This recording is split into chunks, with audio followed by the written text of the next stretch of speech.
My brother drained my savings account. I was 30,000 feet in the air, somewhere over the Atlantic, completely unreachable. I didn't know yet. I was sleeping in seat 24C on a red-eye from Heathrow, a thin airline blanket tucked around my shoulders, dreaming about nothing in particular. My phone was in airplane mode. My bag was in the overhead bin. And back home in Columbus, Ohio, my brother was sitting at his kitchen table with my debit card number, my routing number, and a story he'd been rehearsing for weeks. I should back up. My name is Jenna, and I'm 29 years old. I work as a technical writer for a mid-sized software company. I'm the kind of person who keeps a budget spreadsheet, reads the fine print on lease agreements, and has a dedicated savings account for emergencies that I haven't touched since I opened it 4 years ago. I tell you this because what happened to me isn't the kind of thing that happens to careful people, except that it does. It happened to me. My brother's name is Scott. He's 34, 5 years older than me, and for most of my life he was my favorite person in the world. When I was 7 and he was 12, he used to walk me home from school every day, letting me carry his backpack because he said it made him look cooler when girls walked by. When I was 16 and going through the worst phase of my life, bad haircut, worst taste in boys, convinced nobody understood me, Scott was the one who sat on my bedroom floor and listened. He wasn't dismissive the way our parents sometimes were. He treated what I said like it mattered. I don't know exactly when things changed. Probably there wasn't one moment. It was gradual, the way erosion works, invisible until the ground gives out. Scott married his wife Tammy when I was 22. I liked her at first. She was funny in a sharp-edged way, quick with a comeback, the kind of woman who walks into a room and immediately takes stock of everyone in it. But over the years, that sharpness turned into something else, something I didn't have a clean word for. She started conversations with compliments and ended them with observations that stung for days. She'd look at my apartment and say, "Oh, it's cozy," in a tone that meant something else entirely. She called me Little Jenna well into my mid-20s. I let all of it go because she was Scott's wife and Scott was Scott. Our parents were good people who loved both of us, but they were also exhausted in the particular way of parents who worked long hours their whole lives and didn't have much left over for emotional labor. They weren't neglectful. They showed up, but they were the kind of people who smoothed things over rather than address them, who changed the subject when tensions rose at dinner, who said, "Let's not make this a thing," whenever something needed to become a thing. My grandmother, my dad's mother, was different. Her name was Frances, and she was the kind of woman who noticed everything and said very little until she was ready to act on what she'd seen. She lived alone in a small house in Westerville, about 20 minutes from where I grew up. She'd been a bookkeeper for 40 years and she had what I can only describe as an innate financial instinct. An understanding of money not as a symbol of status but as a tool, and like any tool, something that needed to be kept in the right hands. She taught me to balance a checkbook when I was 10. She explained compound interest to me when I was 12. She sat with me at her kitchen table with a yellow legal pad and showed me the difference between an asset and a liability while my cousins were outside playing. She never did any of that with Scott. I didn't think much about it at the time. I just thought she had more patience with me, or that our interests aligned better. It was only later that I understood she had been paying attention to something I couldn't see yet. When I was 24, my grandmother called me to that same kitchen table and told me she'd set up a high-yield savings account in my name. She said she'd been putting money into it regularly for years. The balance at that point was $22,000. I started crying before she even finished explaining. She handed me a paper towel. She was practical like that, no decorative tissues, and waited until I could speak. "Why?" I finally managed. She looked at me for a long moment. "Because I want you to be able to leave a situation you need to leave," she said. "I want you to always have the option." I didn't fully understand what she meant then. I thought she was talking in generalities, job situations, relationships. I said thank you and I meant it deeply, and I didn't ask follow-up questions because I was 24 and crying into a paper towel and not yet wise enough to understand that when someone like my grandmother says something specific, she means something specific. She passed away 18 months later, peacefully in her sleep, which is how she would have wanted it. She left me the account and a handwritten note that said, The password is the name of the cat you always wanted, but we never let you have. Keep this money separate. Don't talk about it. It's yours. The cat I had always wanted was a Maine Coon named Biscuit. The password I set was Biscuit Jade 1994. I never told anyone about the account. Not my parents, not my friends, not Scott. The 22,000 eventually grew to 29,000. And then I got a small bonus at work and deposited it, and then it was 31,000. And I thought about my grandmother every time I checked the balance. The other account, my regular checking account, my everyday account, that one Scott knew about. That's the one that mattered to what happened next. He called me 3 weeks before my trip to London. I should explain the trip. My company sent me to work with a partner agency in the UK for 2 weeks. It was my first international work trip, and I was genuinely excited. I'd extended my stay by 4 days at my own expense to see the city properly. I booked a small hotel near Borough Market and made a list of things I wanted to eat. Scott called on a Tuesday evening while I was packing. He said things were tight. He said Tammy's car had blown a transmission and the repair estimate was $2,400. He said he'd hit a rough patch at work and their savings were low and they just needed a short-term bridge just until his next paycheck, 2 weeks at most. He'd pay me back with interest, he said. He said, I promise. Jen, in the voice he'd used since we were kids, the voice that had always worked on me. I transferred him $2,400 that same night. I want to be clear, I transferred it voluntarily. I did it because he asked, and because I trusted him, and because $2,400 was something I could absorb even if he was slow to pay it back. I didn't think twice. What I didn't know was that the call wasn't about the transmission. The call was reconnaissance. Because 2 days later, Scott had a longer conversation with our dad about my trip to London. The dates, the time zone difference, the fact that I'd be hard to reach. And I know this happened because my dad mentioned it to me later, casually, not realizing what it meant. I flew out on a Thursday. The flight was 11 hours. I landed, cleared customs, made it to my hotel, slept for 4 hours, and then went to my first meeting. I was in London for 6 days before I checked my bank account. The number I saw when I opened the app didn't register at first. It looked like a mistake, the way a figure looks when you've written a 0 in the wrong place. I stared at my screen in the bathroom of a pub near Waterloo Station, and I read the number 3 times, and then I opened the transaction history.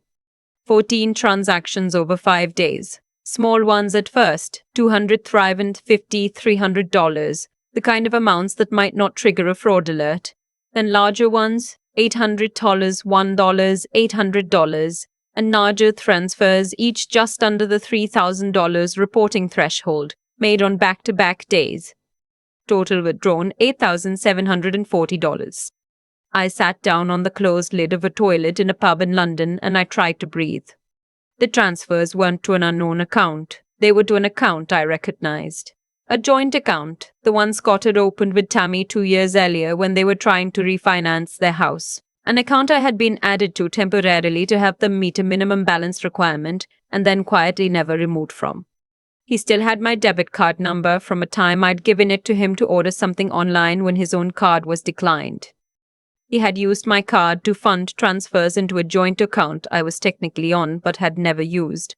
And because my name was technically on that account, the bank's automated fraud detection hadn't flagged it as unauthorized. I did not call Scott from London. I was 8 hours ahead and barely functional, and I needed to think before I spoke to anyone. I called my bank instead, and I spoke to a fraud specialist for 40 minutes. She walked me through every transaction. She explained what had happened with the joint account, and she explained that while the situation was legally complicated, the transactions were potentially disputable. She also told me to file a police report. I sat with that for the rest of the evening. I want to tell you, there was some dramatic moment where I knew exactly what to do, some clear moral clarity that descended from the ceiling of my London hotel room and settled around my shoulders. But it wasn't like that. It was messy. It was the specific kind of grief that comes from realizing someone you loved has been calculating. The word that kept surfacing in my mind, over and over, was deliberate. He had waited until I was unreachable. He had been deliberate. I called my mom the next morning, Ohio time. She cried. Then she got quiet in a way I didn't know what to do with. Then she said, maybe there's been some misunderstanding. I read her the transactions, all 14 of them. She said, he's your brother Jenna. I said, I know who he is. We got off the phone and I spent the rest of that day at work trying to hold myself together through a series of meetings about documentation standards. And I did not cry until I got back to the hotel. I filed the police report from my hotel room that night using a PDF form on the Columbus Police Department website, which is not a satisfying way to file a police report but is apparently something you can do. I uploaded my bank statements. I explained the timeline. I submitted it, and then I sat on the edge of the bed and stared at the wall.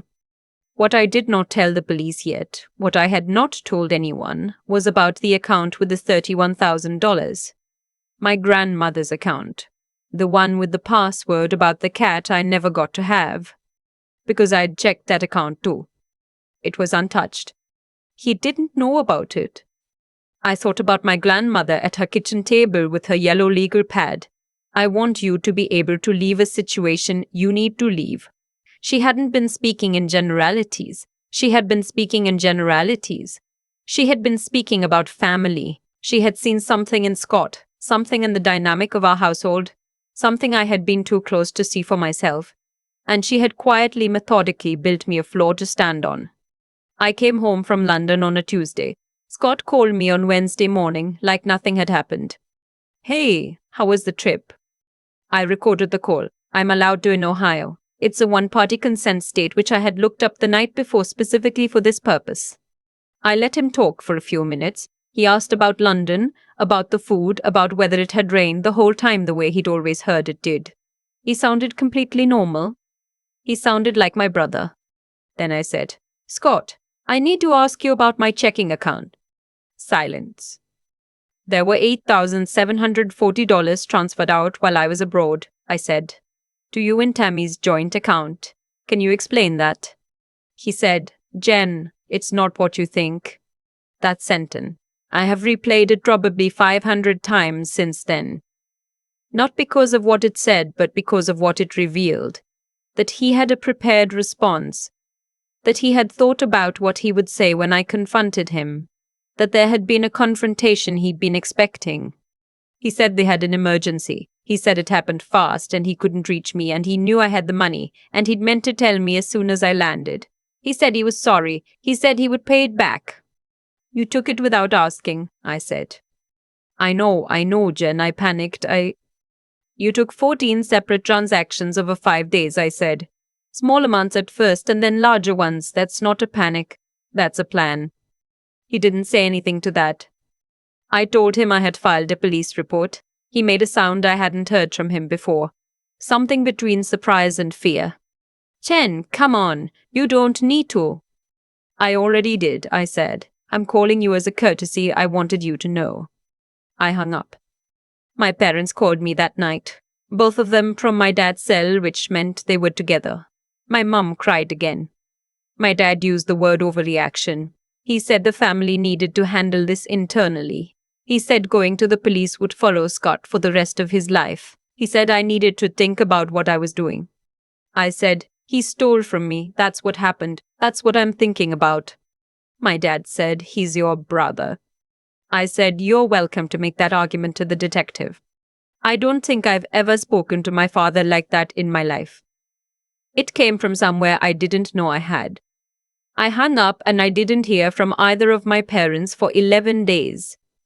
The detective assigned to my case was a woman named. Well, she asked me not to use her name publicly, so I'll just say she was thorough, direct, and clearly had seen this particular kind of situation before. She told me that financial crimes between family members were common and consistently underreported. She told me that the account setup, the joint account loophole, was something she'd seen used before, though usually between spouses, not siblings. She said the case had merit. Scott was charged with theft by deception. In Ohio, $8,740 is a felony, specifically a fifth-degree felony, which carries up to 12 months in jail and fines up to $241. The actual outcome was less dramatic than that sounds. His attorney negotiated a plea. Scott agreed to full restitution, $8,740 to be paid back in full within 18 months, plus 2 years probation. No jail time. The felony charge would be reduced to a misdemeanor upon completion of the probation terms and full repayment. My parents thought I should have dropped it before it got to charges. Tammy sent me an email calling me vindictive and cold-hearted. Several of Scott's friends, people I'd known for years, quietly unfollowed me on social media as if that was a verdict on something. I read all of it. I sat with it. And then I thought about the specific thing my grandmother had said. I want you to always have the option. And I understood, finally and completely, what option she had meant. The option to not collapse when the people who should protect you don't. The option to not need their approval to do the right thing. The option to already have the floor built before the ceiling falls in. Here is something I've thought about a lot since then. Scott never asked about the other account. Not once. In all the conversations that followed. The confrontation call. The calls through attorneys. One very strained conversation at my parents' kitchen table that I attended because the lawyer recommended I demonstrate willingness to communicate. He never asked where I was getting the money to weather this. He never wondered why his action, which should have been devastating, hadn't destroyed me. I think he believed he knew my financial situation completely. I think he had assessed me and concluded he understood my vulnerabilities. And he was right about almost everything except the one thing my grandmother had the foresight to keep secret. The first restitution payment arrived 7 months after the plea was entered. A check for $500 from Scott's attorney's escrow account. I deposited it and felt almost nothing. The amount felt beside the point. What mattered more was the morning, about 6 weeks after all the legal proceedings wrapped up, when I transferred $8,000 from my grandmother's account into a new solo account I'd opened at a different bank. A fresh start account. I thought of it. Then I transferred the rest into a Roth IRA and a high-yield savings account, splitting it the way she had taught me to, with the yellow legal pad. I thought about her a lot that morning. I thought about what it meant to love someone with enough foresight to protect them from something they couldn't yet name.